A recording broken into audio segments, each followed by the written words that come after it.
This new game lets you experience the reality of the Nakba, when Zionist militias violently expelled Palestinians from their homes to make way for the creation of Israel. And despite being rejected by hundreds of publishers, it's still seeing the light of day. Everyone was talking about 7th October as the start of history, but it is not. And the root cause, again, it's the Nakba, and we need to talk about that and to understand why what's happening today is still happening. Hi, I'm Yara, and on this episode of Play This, I'm talking to award-winning Palestinian game developer Rashid Abu Aida about his new game, Dreams on a Pillow.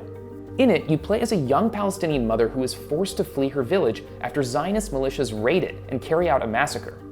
The militias kill her husband right in front of her, and she's so traumatized from the experience that, as she flees, she mistakenly picks up a pillow instead of her own baby. She's moving from one village to another village, but she is always carrying the pillow, and she has to reach the refugee camp in Lebanon. There are obstacles in front of her, but she cannot remove these obstacles while she's carrying the pillow. And once she puts the pillow on the ground, the nightmare of leaving her baby will start taking over her brain. So when she drops it, the world becomes more dangerous, I suppose. Her traumas are kind of appearing before her eyes. Yes, exactly.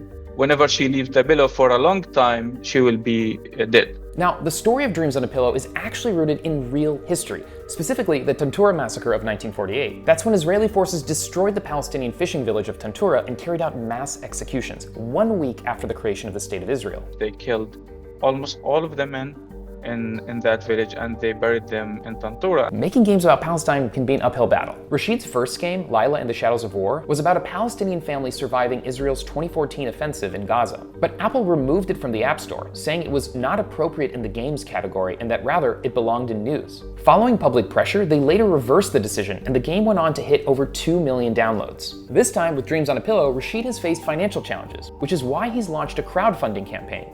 I tried to contact around 300 publishers, and all of them rejected the game. They did not say like because of the concept or because of the story of Palestine. They give you different excuses.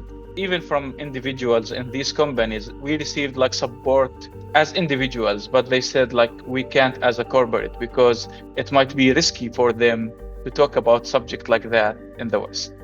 Wow. How does that make you feel? You know, somebody is telling you, like, I cannot talk about the history of your people, Rashid, because it makes people feel uncomfortable in the West. Yeah, I'm not surprised because this is the first reason that made me make this game. It's a hidden story and no one is telling that story in the Western world.